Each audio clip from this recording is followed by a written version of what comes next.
میرے محترم سامعین، آپ حضرات کی خدمت میں وہ کلمات ذکر کرتا ہوں کہ جن کے پڑھ لینے سے فرمایا کہ یہ جو دین اسلام والی نعمت اللہ نے ہم مسلمانوں کو عطا فرمائی ہے، گویا کہ ہم نے اس نعمت کا اپنے اللہ کا شکریہ ادا کر لیا۔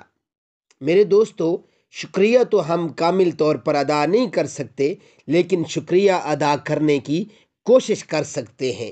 تو گویا کہ وہ کوشش کے طور پر وہ کلمات یہ ہیں، یہ میں بھی آپ بھی ضرور پڑھیں اور ان کلمات کو دہرایا کریں میرے دوستو، تاکہ ہم دین اسلام والی جو اللہ نے ہمیں نعمت عطا فرمائی ہے اس کا شکریہ ادا کرنے والے بن جائیں۔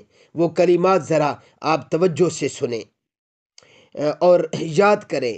میں بھی کوشش کرتا ہوں یاد کرنے کی، آپ بھی اور اپنے بچوں کو بھی جو ہے یاد کروائیں میرے دوستو، ضرور یاد کروائیں۔ وہ کلمات یہ ہیں: امسینا علی فطرت الاسلام وکلمت الاخلاص وعلی دین نبینا محمد صلی اللہ علیہ وسلم وعلی ملت ابینا ابراہیم حنیفا مسلما وما کان من المشرکین۔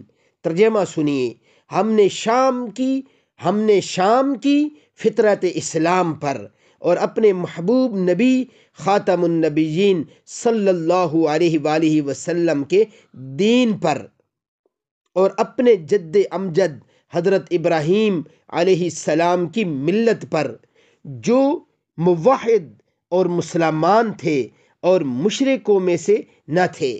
تو میرے دوستو، یہ کلمات ہیں، ان کو آپ بھی پڑھیں، اپنے بچوں سے بھی یاد کروا کر ان سے بھی پڑھوائیں، تو انشاءاللہ ایک کوشش ہوگی کہ اللہ نے یہ جو ہمیں نعمت دین اسلام والی عطا کی ہے، ہم اس کا شکریہ ادا کر رہے ہیں۔ ایک کوشش ہوگی، یہ کوشش بھی اللہ پاک انشاءاللہ اپنی جناب میں قبول فرمائیں گے ہمارے حق میں۔ اللہ عمل کی توفیق عطا فرمائے۔